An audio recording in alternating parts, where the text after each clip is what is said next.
Hello guys. आज से हम स्टार्ट कर रहे हैं हमारा class 12th chapter accounting for issue of shares. ये चैप्टर हमारा लगभग 15 से 17 लेक्चर्स का होने वाला है और ये 15 से 17 लेक्चर्स के बाद हम कंपनी के लगभग सारे क्वेश्चंस बहुत इजीली कर पाएंगे।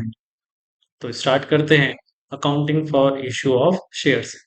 चैप्टर में प्रैक्टिकल्स की तरफ चलने से पहले कंपनी का थोड़ा सा थ्योरी पार्ट। सबसे पहले हमको समझना पड़ेगा कि शेयर्स क्या है और शेयर्स को समझने के लिए हमको समझना पड़ेगा कि कंपनी क्या है। तो सबसे पहले बात करें कंपनी की, तो कंपनी का मतलब है सब कंपनी क्या है, कंपनी कंपनी है। तो डेफिनेशन की अगर बात करें तो company means A company which is incorporated under this act और under any previous law.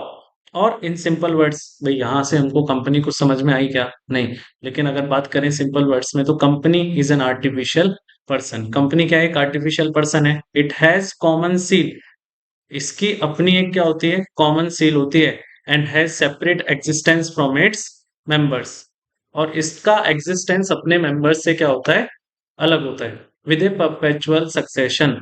Perpetual succession का मतलब क्या है कि कंपनी में किसी भी पर्सन के आने, किसी भी पर्सन के जाने, किसी भी पर्सन के मर जाने से कोई भी फर्क नहीं पड़ता। कंपनी की डेफिनेशन को थोड़ा सा डिफाइन करते हैं। सबसे पहले बात करें, अगर company is an artificial person. Artificial person का मतलब है कि कोई भी वो चीज जो हम लोग बना रहे हैं वो क्या होती है, आर्टिफिशियल। तो कंपनी को भी कौन बनाएंगे, हम लोग बनाएंगे, तो वो भी क्या होगी, एक आर्टिफिशियल पर्सन होगी। दूसरा, it has a common seal. Common seal का मतलब क्या है कि जब नेचुरल पर्सन यानी कि हम लोग कोई भी काम अगर करते हैं तो हम उसको किस तरीके से जस्टिफाई करते हैं कि ये काम हमारा किया हुआ है, या किस किस तरीके से हम उसको ऑथेंटिकेट करते हैं।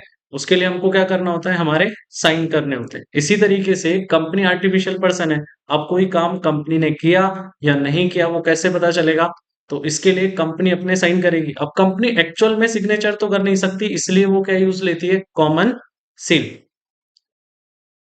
नेक्स्ट वहीं बात करें अगर हम सेपरेट एग्जिस्टेंस को लेकर, तो सेपरेट एग्जिस्टेंस का मतलब है कि कंपनी और कंपनी के ऑनर्स का एग्जिस्टेंस हमेशा क्या रहने वाला है, डिफरेंट रहने वाला है। कंपनी के किए गए किसी भी काम के लिए हम कंपनी के ऑनर्स को नहीं पकड़ सकते, ऑनर्स के किए गए किसी भी काम के लिए हम कंपनी को नहीं पकड़ सकते। फिर लास्ट बात करें, विद अ परपेचुअल सक्सेशन का मतलब है कि कंपनी के ऊपर किसी भी पर्सन के आने, किसी भी पर्सन के जाने, किसी भी पर्सन के मर जाने पर कोई भी फर्क नहीं पड़ता। Perpetual succession. बात करें नेक्स्ट कंपनी के कैरेक्टरिस्टिक्स की, तो चार कैरेक्टरिस्टिक्स हमको इसी डेफिनेशन से मिलेंगे। सबसे पहला, आर्टिफिशियल पर्सन। दूसरा, कॉमन सील।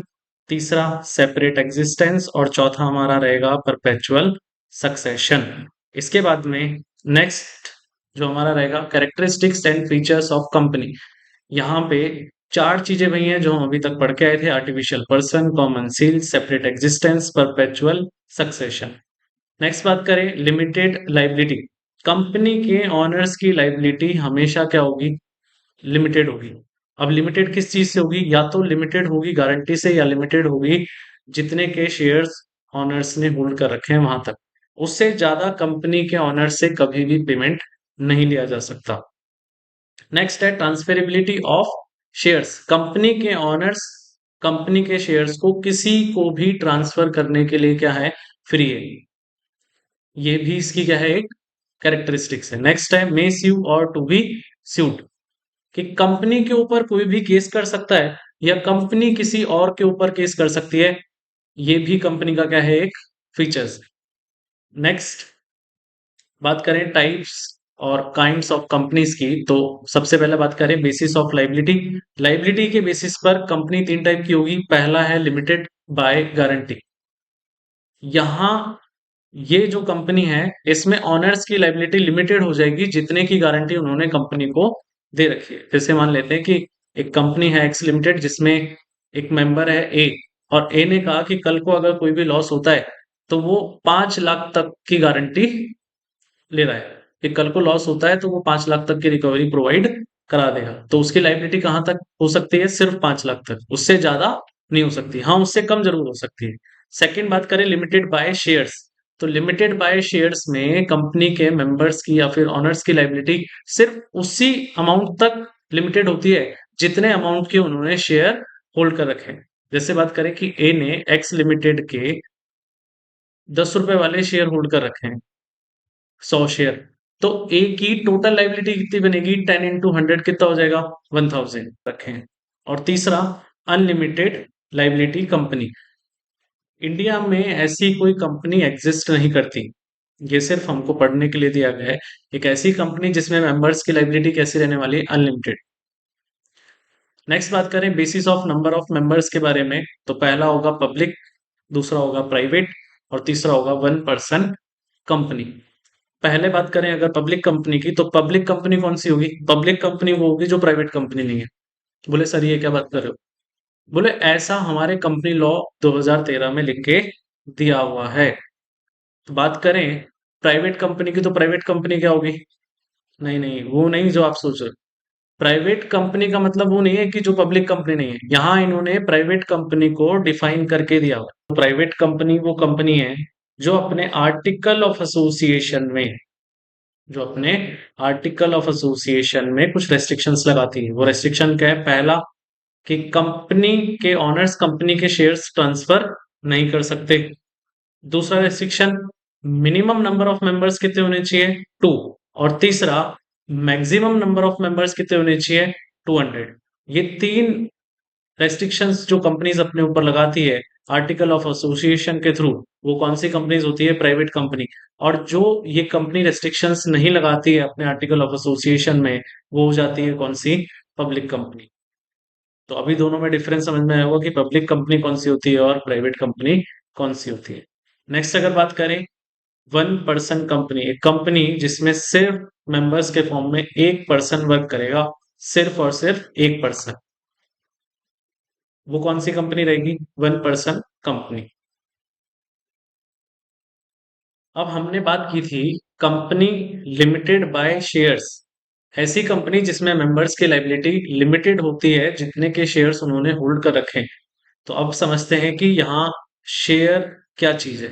तो बात करें शेयर्स की, then company has a large amount of capital. Company की कैपिटल बहुत बड़ी होती है क्योंकि हम नेशनल इंटरनेशनल लेवल पे वर्क करने वाले हैं। दूसरा, which is divided into many small part. अब वो कैपिटल बहुत छोटे छोटे पार्ट्स में क्या होती है? डिवाइडेड होती है। और जनरली उसका हर पार्ट कैसा होता है? Equal, each part is equal. और हर अलग पार्ट को हम किसके नाम से जानते हैं? शेयर के नाम से। And each part is known as share. ये बात हुई किस चीज की? शेयर की।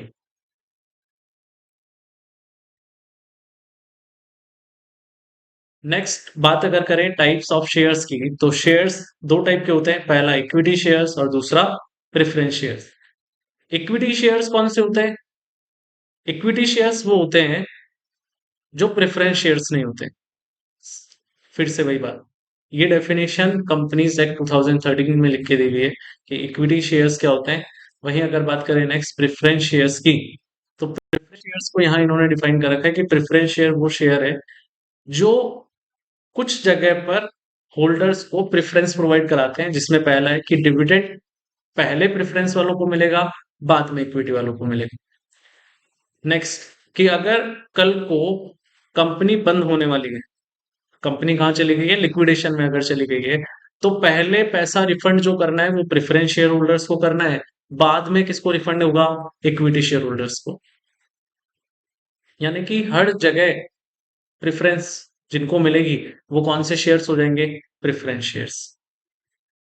वही नेक्स्ट अगर बात करें, तो अब आते हैं इशू ऑफ शेयर्स की तरफ, जो हमारा चैप्टर है। अब इशू ऑफ शेयर्स जो है, वो शेयर्स हम दो चीजों के लिए इशू कर सकते हैं। पहला होगा फॉर कैश और दूसरा होगा फॉर अदर देन कैश। हिसाब या तो पैसे के लिए इशू कर दो या फिर पैसे के अलावा किसी और चीज के लिए इशू कर दो। सर पैसे के लिए तो समझ में आता है, ये पैसे के लिए तो ना कि हम हमको पैसा चाहिए और हमने शेयर इशू किया और सामने वाले से पैसा ले लिया। सर ये क्या चीज है for other than cash? Other than cash की अगर बात करें, तो जब कंपनी इनिशियल स्टेज पे होगी, यानी कि जैसे कंपनी अभी अभी जस्ट बनी है और कंपनी को कुछ असेट्स का रिक्वायरमेंट होगा, तो वो असेट खरीदने के लिए जब तक कंपनी के पास पैसा नहीं होता सफिशिएंट, तो कंपनी क्या करेगी? वेंडर से बात करेगी और उनको कन्विंस करेगी कि साहब एक काम करो, हमारे पास अभी पैसा नहीं है, अब हमारे शेयर्स ले लो और कल को आपको जो भी अमाउंट है या तो इन शेयर्स को किसी और को ट्रांसफर करके वो अर्निंग कर लेना, या फिर आप इनको अपने आप होल्ड करके रखना। तो हम कोई असेट परचेज करेंगे और असेट परचेज करने के बदले में हम क्या इशू कर देंगे, शेयर्स, तो वो क्या हो जाएगा, फॉर अदर देन कैश।